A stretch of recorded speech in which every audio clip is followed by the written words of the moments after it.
Welcome to another episode of The Cynical Writer. Before we get started, I just want to remind everyone that the best way to support this channel is to purchase my books, and I've left some links in the description section in case you're interested.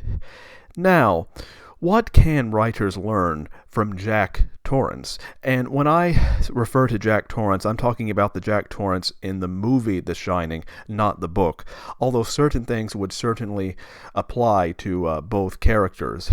Now, a lot of people think that Jack Torrance was a failed, sad, miserable, alcoholic writer.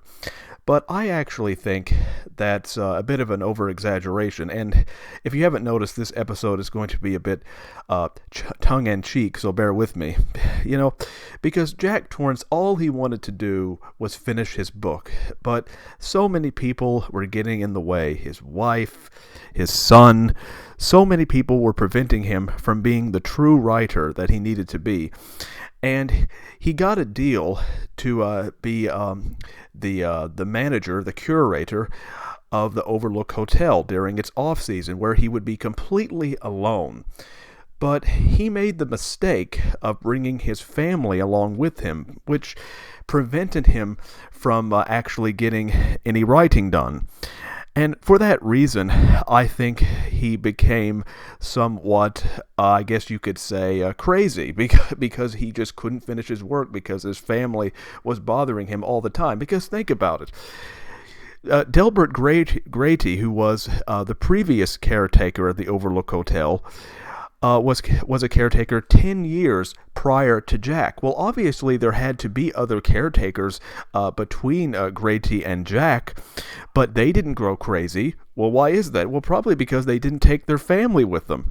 Because by taking their family with them, they made a lot of mistakes. And I think for that reason, Jack made a mistake by taking his family with him to the Overlook Hotel.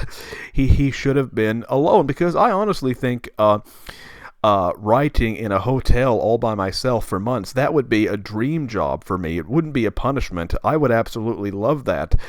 But Jack just didn't take advantage of his situation, because he had to bring his family with him, and that ruined everything. Now, should he have gone crazy? Absolutely not. That was definitely a mistake. But I think the ghosts only latched on to Jack because they knew that his family was with him, therefore he had people to kill. Well, if his family hadn't been there, then there wouldn't have been anyone to kill, so he would have been completely alone, and he could have gotten more work done. But unfortunately, Jack didn't take advantage of that.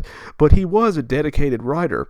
If you remember the scene where Wendy comes into the room and he says, "Wendy, I need to finish my work." Well, I think a lot of writers can relate to that scene. How many times have you been in a room writing when someone comes in and says, "I need this" or "I need that," and it's like, "We want you to leave. We need to finish our work." If we don't finish our work, we might go a little crazy. I think a lot of writers can relate to that. So Jack was very dedicated to his work, but there were just so many people bothering him that he just couldn't get his work done. So in many ways, Jack Torrance was a tragic figure because he allowed other people around him to dictate his schedule, and ultimately that was his downfall in the end. Well, I hope you enjoyed my speech for today. Next week, I will return with a different topic. If you would like to support my channel, you can check out my books in the description section. Don't forget to subscribe, and until next time, goodbye.